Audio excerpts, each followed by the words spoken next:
नमस्कार। Education world के online platform पे आप सबका स्वागत है। मैं आई के त्रिपाठी। आज जैसा कि आप देख रहे होंगे, एक बड़ा ही महत्वपूर्ण और रोचक विषय हमारी चर्चा का केंद्र बिंदु होगा। आज इस टॉपिक पे हम चर्चा करेंगे कि मंत्रिपरिषद और मंत्रिमंडल में क्या अंतर है। और ये टॉपिक आपकी इन सब परीक्षाओं, आईएएस पीसीएस के लिए, टीजीटी पीजीटी और जिन जिन परीक्षाओं में भारत का संविधान और राज्य व्यवस्था पाठ्यक्रम में है, उन सब के लिए ये बेहद उपयोगी है। और ये अंतर हमें समझना क्यों जरूरी है? क्योंकि भारत में संसदीय शासन प्रणाली है, और संसदीय शासन प्रणाली का मतलब ही होता है कि दोहरी कार्यपालिका, अर्थात एक कार्यपालिका नाम मात्र की और दूसरी कार्यपालिका वास्तविक कार्यपालिका, जिसमें सारी शक्तियां निहित हैं, लेकिन उसका प्रयोग वो नहीं, खुद नहीं करती। वो कार्यपालिका होती है नाम मात्र की, और उन शक्तियों का प्रयोग जो करती है वो कार्यपालिका होती है वास्तविक कार्यपालिका। और भारत में मंत्रिपरिषद वास्तविक कार्यपालिका है। इसी कारण हम मंत्रिपरिषद और मंत्रिमंडल जैसे शब्दों से हमेशा अवगत होते रहते हैं, हमेशा इन शब्दों को सुनते रहते हैं। और कई बार ये लगता है कि ये दोनों एक ही हैं, मंत्रिपरिषद और मंत्रिमंडल एक ही हैं, लेकिन इन दोनों में अंतर होता है। और इसमें क्या अंतर है, इससे संबंधित प्रश्न भी आपकी परीक्षाओं में पूछे जाते हैं। तो हमें इस अंतर को आज समझ लेना है कि ये अंतर क्या होता है। तो आइए शुरुआत कर लें। मंत्रिपरिषद और मंत्रिमंडल में क्या अंतर है? अंतर हम बाद में समझेंगे। पहले तो सबसे पहले हम एक बात ये समझें कि मंत्रिपरिषद है क्या, क्यों इस शब्द का उल्लेख हुआ और कहाँ हुआ, और मंत्रिमंडल का उल्लेख कहाँ किया गया भारत के संविधान में। तो वास्तव में जब भारत का संविधान बना था, तब भारत के संविधान में क्या व्यवस्था की गई कि भारत एक संसदीय शासन व्यवस्था वाला देश होगा, और उसमें सभी कार्यपालिक शक्तियां राष्ट्रपति में निहित होंगी। लेकिन उन शक्तियों का प्रयोग मंत्रिपरिषद करेगी। अनुच्छेद 53 में लिख दिया गया था कि राष्ट्रपति में सभी कार्यकारी शक्तियां निहित होंगी, जिनका प्रयोग वह स्वयं या अपने अधीनस्थ अधिकारियों के सहयोग से करेगा। हालांकि अधीनस्थ अधिकारियों को परिभाषित नहीं किया गया था, लेकिन फिर अनुच्छेद 74 में क्या प्रावधान रखा गया कि राष्ट्रपति को सहायता और सलाह देने के लिए एक मंत्रिपरिषद होगी, और आगे चलकर विभिन्न संविधान संशोधनों के द्वारा ये प्रावधान कर दिया गया कि राष्ट्रपति मंत्रिपरिषद की सलाह मानने के लिए बाध्य होगा। 42वें संशोधन के द्वारा क्या प्रावधान किया गया था कि राष्ट्रपति मंत्रिपरिषद की सलाह मानने को बाध्य होगा। हालांकि 44वें संशोधन के द्वारा इसमें थोड़ा परिवर्तन किया गया और ये व्यवस्था की कि मंत्रिपरिषद की सिफारिश को, मंत्रिपरिषद की सलाह को राष्ट्रपति एक बार पुनर्विचार के लिए लौटा सकता है, लेकिन पुनर्विचार के बाद में दी गई सलाह को मानने के लिए बाध्य है। सर्वोच्च न्यायालय ने भी अपने फैसले में कहा कि अनुच्छेद 74 अनिवार्य है, अर्थात भारत में मंत्रिपरिषद अनिवार्य है, मंत्रिपरिषद हमेशा रहेगी। ये सर्वोच्च न्यायालय ने कहा कि मंत्रिपरिषद अनिवार्य है, अनुच्छेद 74 अनिवार्य है, अर्थात मंत्रिपरिषद हमेशा रहेगी। मंत्रिपरिषद अनिवार्य है, हमेशा रहेगी। कभी भी ऐसा नहीं हो सकता कि मंत्रिपरिषद ना रहे। जबकि राज्यों में, प्रांतों में ऐसी स्थिति होती है कि मंत्रिपरिषद नहीं रहती, राष्ट्रपति शासन के अंतर्गत मंत्रिपरिषद बर्खास्त कर दी जाती है, लेकिन केंद्र के लिए मंत्रिपरिषद अनिवार्य है। अगर कोई मंत्रिपरिषद लोकसभा में विश्वास प्रस्ताव हार जाती है, तो भी अगली सरकार के, अगली मंत्रिपरिषद के गठन होने तक वो मंत्रिपरिषद और प्रधानमंत्री कार्यवाहक के रूप में कार्य करते हैं, लेकिन मंत्रिपरिषद हमेशा रहती है। तो अनुच्छेद 74 में क्या प्रावधान किया गया कि राष्ट्रपति को सहायता और सलाह देने के लिए एक मंत्रिपरिषद होगी, और अनुच्छेद 75 में क्या प्रावधान किया गया कि प्रधानमंत्री की नियुक्ति राष्ट्रपति करेंगे और प्रधानमंत्री की सिफारिश पे अन्य मंत्रियों की नियुक्ति राष्ट्रपति करेंगे। ये अनुच्छेद 75 में प्रावधान किया गया। इसमें प्रावधान क्या था 74 में, कि राष्ट्रपति को सहायता और सलाह देने के लिए एक मंत्रिपरिषद होगी जिसका प्रधान प्रधानमंत्री होगा। और यहाँ क्या कहा गया, प्रधानमंत्री की नियुक्ति राष्ट्रपति करेंगे और उनकी सिफारिश पे अन्य मंत्रियों की नियुक्ति राष्ट्रपति करेंगे। अब आगे चल के 91 में संविधान संशोधन द्वारा इन मंत्रियों की संख्या भी निर्धारित कर दी गई कि ये संख्या कितनी होगी, अधिकतम लोकसभा की कुल सदस्य संख्या का अधिकतम 15%। किसका 15%? लोकसभा की कुल सदस्य संख्या का। लोकसभा की कुल सदस्य संख्या का अधिकतम 15% मंत्री हो सकते हैं। इसका मतलब अधिकतम 81 मंत्रिपरिषद हो सकते हैं और उनसे ये मंत्रिपरिषद बनती है। तो जब भारत का संविधान बना तो भारत के संविधान के अनुच्छेद 74 और 75 में मंत्रिपरिषद शब्द का उल्लेख किया गया, मंत्रिमंडल शब्द का कोई उल्लेख नहीं किया गया।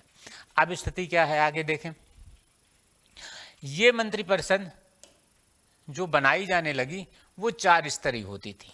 इसके 4 स्तर होते थे। सबसे ऊपर कैबिनेट मंत्री, सबसे ऊपर कैबिनेट मंत्री, फिर राज्य मंत्री, और राज्य मंत्री 2 भागों में विभाजित रहते थे। राज्य मंत्री 2 भागों में विभाजित होते थे। एक स्वतंत्र प्रभार के राज्य मंत्री, स्वतंत्र प्रभार के राज्य मंत्री, और दूसरा केवल राज्य मंत्री। दूसरा केवल राज्य मंत्री। अंतर क्या होता था इनमें? स्वतंत्र प्रभार के राज्य मंत्री, स्वतंत्र प्रभार के राज्य मंत्री, दर्जा इनका राज्य मंत्री का ही रहता था। लेकिन क्या स्थिति होती थी, इनको कोई ऐसा मंत्रालय जो अपेक्षाकृत छोटा मंत्रालय है उस मंत्रालय में कैबिनेट मंत्री ना बनाए जाए और राज्य मंत्री को ही स्वतंत्र रूप से उस मंत्रालय का प्रभार दे दिया जाता था। और कैबिनेट मंत्री जो होते थे ये बड़े बड़े महत्वपूर्ण मंत्रालयों के प्रमुख होते थे, उनके हेड होते थे, उनके अध्यक्ष होते थे, महत्वपूर्ण मंत्रालयों के हेड होते थे। और राज्य मंत्री क्या करते थे, इनको सलाह, इनकी सहायता के लिए रहते थे, इनकी सहायता के लिए राज्य मंत्री होते थे। लेकिन कुछ ऐसे राज्य मंत्रियों को स्वतंत्र प्रभार दे दिया जाता था तो उन्हें कहा जाता था स्वतंत्र प्रभार के राज्य मंत्री। तीसरा स्तर क्या होता था, उपमंत्री का। तीसरा स्तर होता था उपमंत्री का। इनका काम कैबिनेट और राज्य मंत्री को सहायता देना होता था। और चौथा स्तर होता था संसदीय सचिव का। संसदीय सचिव का। और संसदीय सचिव का कार्य क्या होता था कि संसदीय कार्यों में मंत्री की सहायता करना, उसके लिए सहयोग करना। लेकिन 1967 के बाद, 1967 तक तो ये पद आता रहा, लेकिन 1967 के बाद एकाध अवसर को छोड़कर फिर ये स्तर लगभग समाप्त हो गया। अर्थात 1967 के बाद संसदीय सचिव का पद समाप्त हो गया। और अब क्या स्थिति रह गई, मंत्रिपरिषद 3 स्तरीय बची। मंत्रिपरिषद 3 स्तरीय बची, कैबिनेट मंत्री, राज्य मंत्री और उपमंत्री। इस तरह से ये मंत्रिपरिषद होती रही। अब हम सब देख रहे हैं, इसमें हमें समझ में आ रहा है कि जो मंत्रिपरिषद है इसमें 3 स्तर के मंत्री हैं, अर्थात इनकी संख्या कुछ कम होगी, इनकी संख्या कम होगी। और इस पूरी मंत्रिपरिषद की संख्या की तुलना में पूरी मंत्रिपरिषद में अधिक संख्या होगी और इनकी संख्या कुछ कम होगी। अमूमन क्या होता है कि लगभग 20 के आसपास में कैबिनेट मंत्री रहते हैं और मंत्रिपरिषद भले ही 81 सदस्य बनाई जा सकती है, लेकिन उसमें 60, 65, 70 सदस्य तक होते हैं। ये व्यवस्था इस तरह से चलती रही। जब भारत का संविधान बना तो उसमें मंत्रिपरिषद शब्द का उल्लेख हुआ, मंत्रिमंडल का नहीं। अब एक बात देखें, एक अनुच्छेद और बहुत ही महत्वपूर्ण है, वो है अनुच्छेद 352। अनुच्छेद 352। अनुच्छेद 352 में क्या प्रावधान थे? जब भारत का संविधान बना और लागू हुआ तब इसमें क्या प्रावधान थे कि युद्ध बाह्य आक्रमण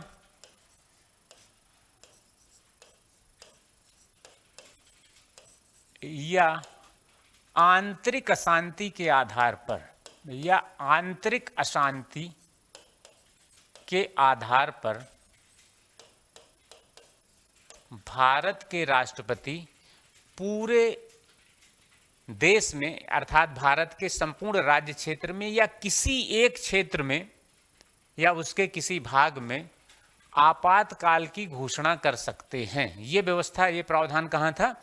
अनुच्छेद 352 में, जब भारत का संविधान लागू हुआ। और इस आधार पर कुल 3 बार आपातकाल लागू किया गया। एक 1962 में लागू किया गया जो 68 तक चला था, और दूसरा आपातकाल एक 1962 में जो 1968 तक चला था, और दूसरा आपातकाल फिर कब आया? ये आया 1971 में। और ये आपातकाल चल ही रहा था तभी 25 जून 1975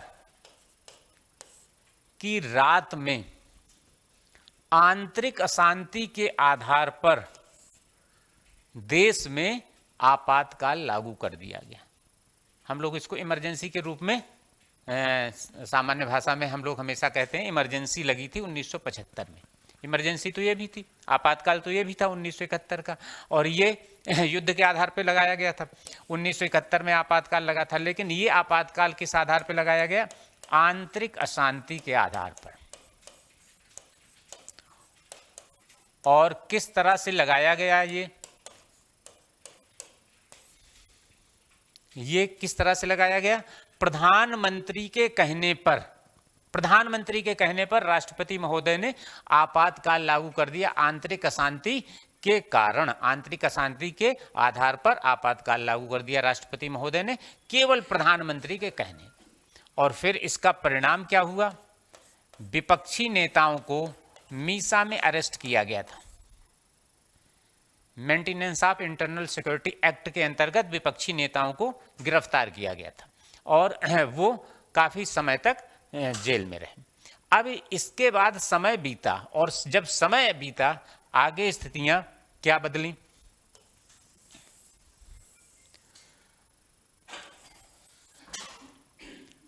1977 में जब चुनाव हुए तो उस चुनाव में सत्ताधारी कांग्रेस पार्टी चुनाव हार गई, और फिर 1977 में जनता पार्टी की सरकार बनी, जनता पार्टी की सरकार बनी, और मोरारजी देसाई भारत के प्रधानमंत्री बने। इस सरकार ने 1978 में भारत के संविधान में 44वां संशोधन किया। 1978 में संविधान में 44वां संशोधन किया, और ये अपने आप में एक बड़ा व्यापक संशोधन है। भारत के संविधान में 42वां संशोधन और 44वां संशोधन, ये दोनों बहुत ही व्यापक संशोधन हैं। तो 44वां संशोधन किया गया, और इसके द्वारा अनुच्छेद 352 में परिवर्तन किया गया, और बहुत से परिवर्तन हुए थे, लेकिन यहाँ पे हमको इसको समझना है, इसलिए इसके संदर्भ में हम देखते हैं कि इसके द्वारा अनुच्छेद 352 में संशोधन किया गया। और संशोधन करके क्या क्या व्यवस्था की गई? पहला बात तो ये कि इस आंतरिक अशांति शब्द को प्रतिस्थापित कर दिया गया, अर्थात ये आंतरिक अशांति शब्द हटा लिया गया, और इसके स्थान पर क्या रखा गया? सशस्त्र विद्रोह, सशस्त्र विद्रोह रखा गया। अर्थात अब ये अनुच्छेद कैसे हो गया? युद्ध, बाह्य आक्रमण या सशस्त्र विद्रोह की स्थिति में भारत के राष्ट्रपति पूरे देश में या देश के किसी भाग में आपातकाल की घोषणा कर सकते हैं। एक तो ये बात रखी गई। दूसरा क्या व्यवस्था की गई? इसी में ये जोड़ा गया कि ऐसी घोषणा, अर्थात आपातकाल की घोषणा, मंत्रिमंडल की लिखित सिफारिश पर करेंगे, मंत्रिमंडल की लिखित सिफारिश पर करेंगे।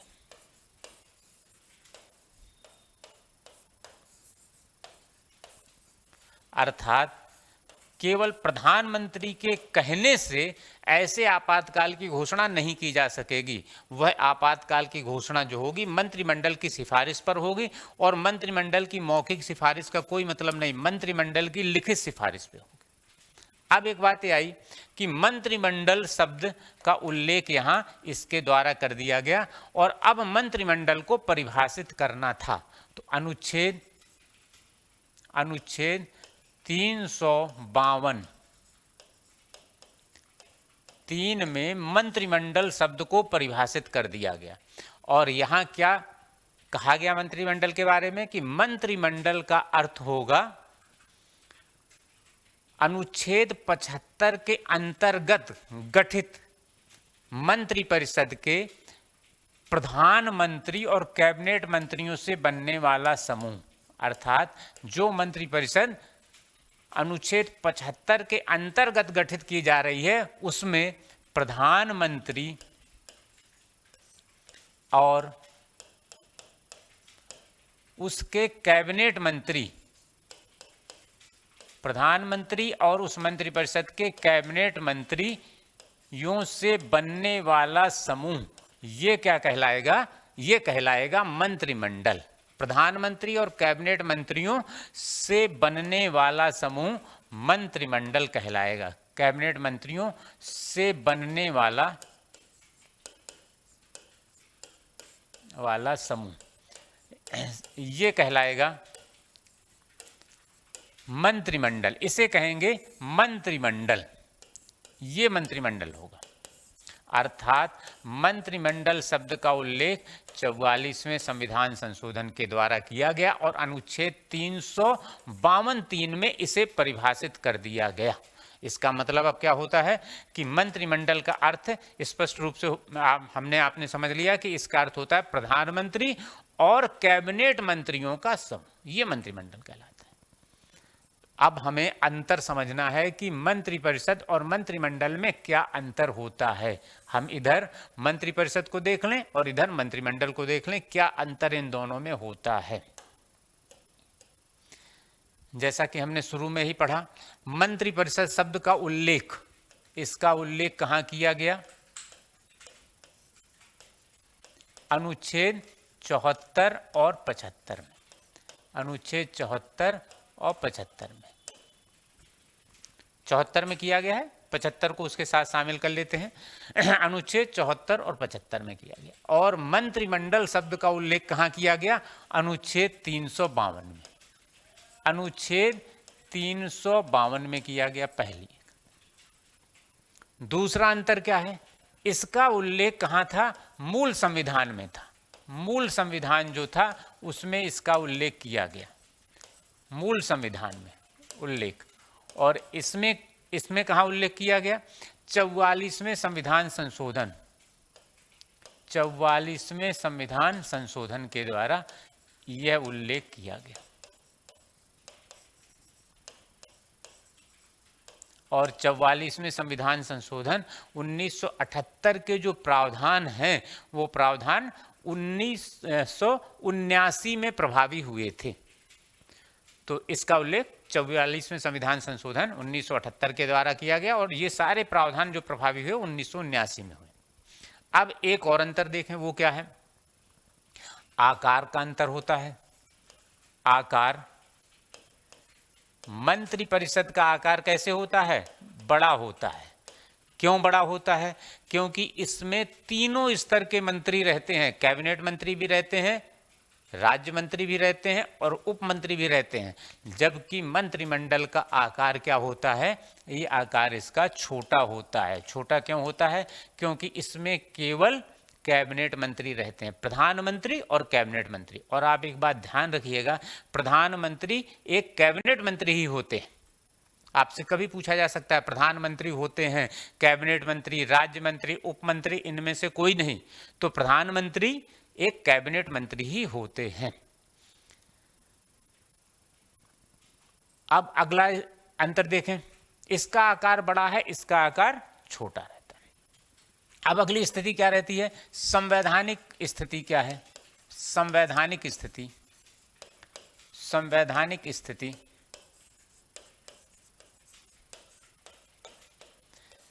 मंत्रिपरिषद सामूहिक रूप से लोकसभा के प्रति उत्तरदायी होती है। मंत्रिपरिषद सामूहिक रूप से लोकसभा के प्रति उत्तरदायी होती है। अनुच्छेद 75(3). अनुच्छेद 75(3) में क्या प्रावधान है? मंत्रिपरिषद सामूहिक रूप से लोकसभा के प्रति उत्तरदायी होती है, अर्थात यह लोकसभा के प्रति उत्तरदायी है।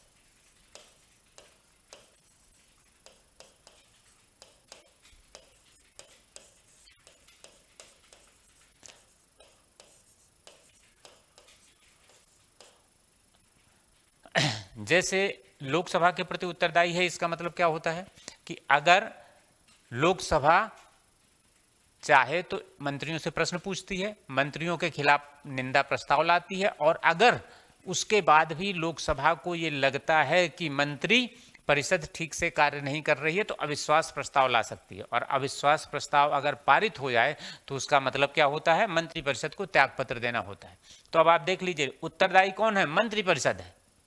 अगर अविश्वास प्रस्ताव पारित होगा तो क्या केवल कैबिनेट मंत्री हटेंगे? ऐसा नहीं है, पूरी की पूरी मंत्रिपरिषद को त्यागपत्र देना पड़ेगा, और त्यागपत्र प्रधानमंत्री देते हैं। प्रधानमंत्री के त्यागपत्र देने का अर्थ होता है पूरी मंत्रिपरिषद का त्यागपत्र। मंत्रिपरिषद एक ऐसा जहाज होता है जो एक साथ तैरता है और एक साथ डूबता है। तो यहां क्या है? उत्तरदायी कौन होगा? मंत्रिपरिषद होगी, और जो उत्तरदायी होता है उसी के खिलाफ अविश्वास प्रस्ताव लाया जाता है। तो जब अविश्वास प्रस्ताव लाया जाएगा तो मंत्रिमंडल के खिलाफ नहीं होगा कि मंत्रिमंडल के जितने सदस्य हैं वही पद से हटेंगे, बाकी राज्य मंत्री बने रहेंगे, ऐसा नहीं। मंत्रिपरिषद के खिलाफ अविश्वास प्रस्ताव होता है क्योंकि यही उत्तरदायी होती है, और अविश्वास प्रस्ताव पारित हो तो पूरी मंत्रिपरिषद पद से हट जाएगी। अब मंत्रिमंडल का इसमें क्या रोल है? मंत्रिमंडल इस उत्तरदायित्व को सुनिश्चित कराता है, इस उत्तरदायित्व को सुनिश्चित कराता है, इस उत्तरदायित्व को सुनिश्चित कराता है। और कैसे सुनिश्चित कराता है ये? क्योंकि निर्णय मंत्रिमंडल लेता है। उत्तरदायित्व जो सुनिश्चित करा रहा है वो किस प्रकार से करा रहा है? क्योंकि सारे निर्णय मंत्रिमंडल लेता है। और फिर मंत्रिपरिषद का क्या रोल होता है? मंत्रिपरिषद इन निर्णयों को क्रियान्वित कराती है, लागू कराती है। मंत्रिमंडल क्या करती है? निर्णयों को क्रियान्वित कराती है या लागू कराती है, निर्णयों को लागू कराती है, लागू कराती है। तो उत्तरदायित्व तो वास्तव में मंत्रिपरिषद में है, लेकिन उसको सुनिश्चित करने की जिम्मेदारी मंत्रिमंडल की होती है, और मंत्रिमंडल सारे निर्णय मंत्रिमंडल लेता है, और उन निर्णयों को लागू कराने की जिम्मेदारी मंत्रिपरिषद की होती है। अब क्या बात आती है कि मंत्रिपरिषद ने इन निर्णयों को लागू कराना है। मंत्रिपरिषद जो भी निर्णय मंत्रिमंडल ने लिए उनको लागू कराना है, लेकिन निर्णय किसको लेना है? मंत्रिमंडल को लेना है। इसी कारण इनकी बैठक जो होती है, बैठक नियमित रूप से होती है, नियमित रूप से होती रहती है। सप्ताह में एक बार तो बैठक अवश्य हो जाती है, लेकिन अगर जरूरत पड़े तो और पहले भी ये ऐसी बैठक हो जाती है। और मंत्रिपरिषद की बैठक क्या होती है? नियमित रूप से नहीं होती। और सच्चाई है कि मंत्रिपरिषद की बैठक तो पहले तो होती ही नहीं थी। जब से मोदी जी प्रधानमंत्री बने तो उन्होंने मंत्रिपरिषद की बैठक बुलाने की परंपरा को थोड़ा सा विकसित किया कि मंत्रिपरिषद की बैठक होने लगी, और बीच बीच में मंत्रिपरिषद की बैठक हुई। उसके पहले तो मंत्रिपरिषद की बैठक लंबे समय से ऐसे लगता था कि मंत्रिपरिषद की बैठक होती ही नहीं है। तो मंत्रिपरिषद की बैठक नियमित रूप से नहीं होती, बैठक नियमित रूप से नहीं होती, नियमित रूप से नहीं। ये प्रधानमंत्री अपनी पहल पर इसकी बैठक बुला लेते हैं, नहीं तो ये ऐसी परंपरा सी पड़ती जा रही थी कि मंत्रिपरिषद की बैठक की कोई जरूरत ही नहीं महसूस की जा रही थी। लेकिन अब मंत्रिपरिषद की बैठकें होने लगी हैं, लेकिन उसके बाद भी कैबिनेट की बैठक या मंत्रिमंडल की बैठक नियमित रूप से होती है और उतनी नियमित रूप से मंत्रिपरिषद की बैठक अभी भी नहीं होती, जबकि स्थितियां काफी कुछ बदल गई हैं, काफी कुछ परिवर्तन आ गया है, तब भी इसकी बैठक नियमित रूप से नहीं होती। और उसका कारण यह है कि निर्णय लेने वाली संस्था जो है वो मंत्रिमंडल है, निर्णय लेने वाली संस्था मंत्रिमंडल है, इसलिए इसकी बैठक नियमित रूप से होना जरूरी है। तो अब एक बात हमने देखा, क्या देखा कि मंत्रिमंडल और मंत्रिपरिषद इनमें व्यापक अंतर है, इन दोनों में व्यापक अंतर है।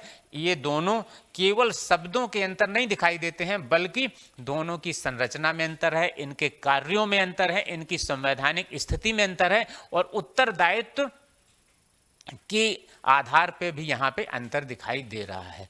तो इस तरह से आज इस टॉपिक को हमने समझा, मंत्रिपरिषद और मंत्रिमंडल का अंतर क्या होता है, उसकी स्थितियां क्या होती हैं, और इसी तरह के अन्य महत्वपूर्ण विषयों पर आपको हमारे YouTube चैनल पे बहुत से वीडियो मिलते रहेंगे। इसके लिए आप हमारे YouTube चैनल को सब्सक्राइब कर लें, और अगर ये क्लास, ये वीडियो अच्छा लगा हो तो आप लाइक अवश्य कर दें, शेयर कर दें, लेकिन कमेंट तो बिल्कुल अनिवार्य रूप से लिखें कि आपको इसमें क्या अतिरिक्त समझ में आया, क्या लाभ हुआ, और आपको इससे संबंधित जो भी प्रश्न दिमाग में आए आप उसको भी कमेंट बॉक्स में लिख सकते हैं, उसके उत्तर हम देंगे।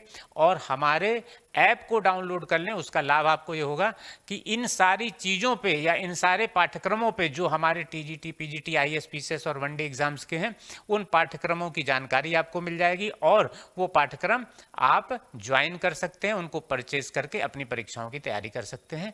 तो अगर ये वीडियो अच्छा लगा हो तो एक बार फिर आपसे कहेंगे कि आप इसको लाइक और शेयर अवश्य करें। Thank you.